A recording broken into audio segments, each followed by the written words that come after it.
Today, I'm going to be talking about informational nonfiction. This book is The Case of the Vanishing Honeybees, a Scientific Mystery by Sandra Markle. There are 9 criteria for evaluating this genre.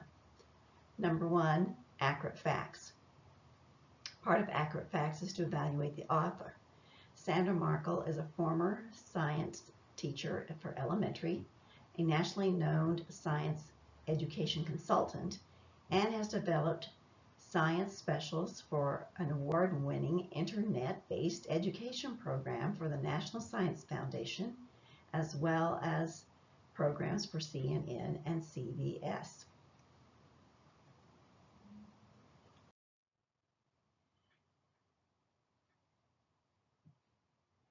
Criteria number 2 is scientific qualifications.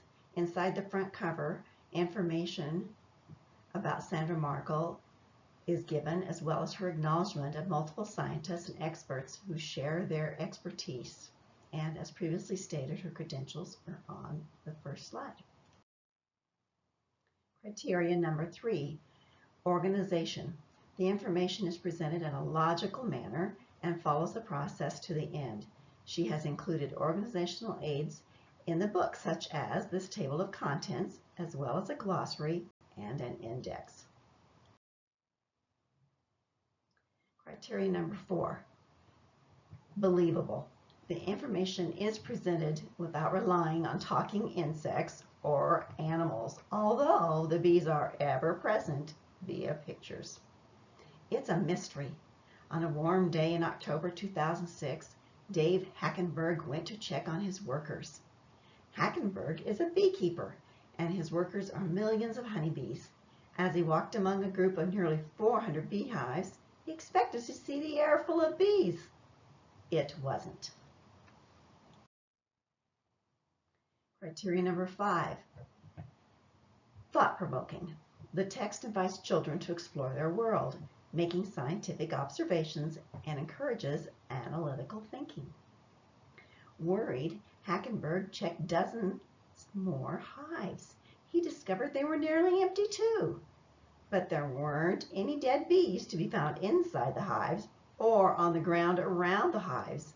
In his 50 years as a beekeeper, Hackenberg had never seen anything quite like this.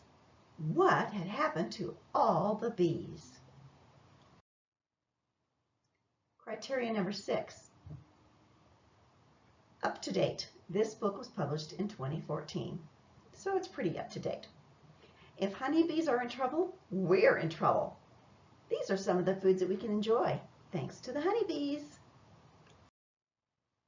Criteria number 7, illustrations, diagrams, travel charts, and photos are used to illustrate the book, working together to help children grasp concepts and provide visual learning.